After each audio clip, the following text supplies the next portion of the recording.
শীতের দিন মানে কিন্তু পিঠাপুলি খাওয়ার একদমই একটা পারফেক্ট একটা সময়। তবে সেই পিঠাপুলিটা যদি প্রিয়জন ছাড়া খেতে হয় তাহলে কিন্তু একদমই কোনো তৃপ্তি পাওয়া যায় না। আসসালামু আলাইকুম ভিউয়ার্স, সবাই কেমন আছেন? চলে আসলাম নতুন আরেকটি ব্লগ ভিডিও নিয়ে।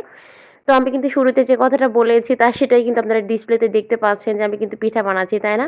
বাড়িতে গিয়েছিলাম, যারা আমার রেগুলার ব্লগ দেখেন তারা কিন্তু জানেন যে বাড়িতে গিয়ে আলহামদুলিল্লাহ অনেক পিঠা খাওয়া হয়েছে, বাট খেতে হবে গিয়েছি তাই মানে খেয়েছি এরকম একটা ব্যাপার। কিন্তু আসলে যে তৃপ্তি, পরিপূর্ণ তৃপ্তি যেটাকে বলে সেটা কিন্তু আসলে মিলেনি। কারণ আমার সেই পছন্দের মানুষটি বা প্রিয় মানুষটি কিন্তু আমার সাথে ছিল না। এইজন্য একা, একা খেয়েছি, খেতে হবে। আর আমার মেয়েটার জন্য স্পেশালি কিন্তু গিয়েছিলাম। কারণ তার সাথে আমার ওইভাবে সময় মেইনটেইন করে একসাথে যাওয়ার সময় সুযোগ ছিল না। আর সে যখন বাসায় এসেছে তো আমি যতটুকু পারি আমি আমার মতন করে তার জন্য কিছু একটা করার চেষ্টা করেছি। আর সে বিশেষ করে কিন্তু ভাজি দিয়ে বা ঝাল টাইপের পিঠা কিন্তু বেশি পছন্দ করে। মিষ্টি পিঠা সে একদমই পছন্দ করে না। তো তার পছন্দের পিঠাটা বানিয়ে নিলাম শর্টকাটে। আর আপনাদেরও অবশ্যই মনে হয় যে সবার ক্ষেত্রে ঠিক এরকমটা হয়।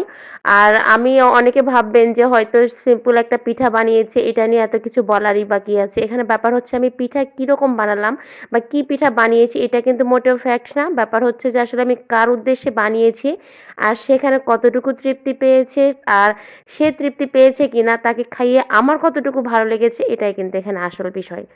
তো আপনারা এবারে শীতে কে কি পিঠা খেয়েছেন অবশ্যই জানাবেন।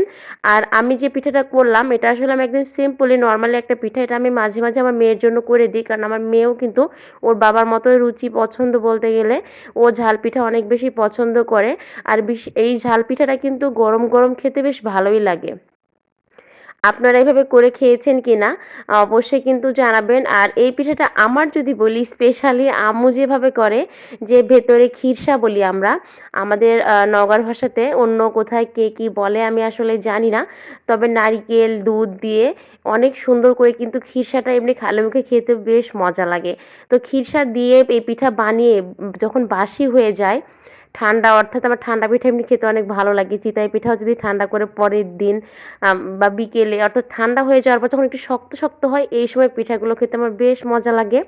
আর ওই যে খিরসার কথা বলছিলাম, খিরসা দিয়ে যে এই কুশলি পিঠা, কেউ বলে পুলি। তো এই পিঠাগুলো তবে আমাদের এলাকায় কিন্তু আমরা কানমুসরি বলি। আমাদের মানে কি বলবো আঞ্চলিক ভাষায় এই পিঠাকে আমরা কানমুসরি পিঠা বলি। আর একেক জায়গার আসলে একেক রকম ভাষা তো। তো এই পিঠাটা বেশ ভালো লাগে ঠান্ডা হওয়ার পরে খেতে।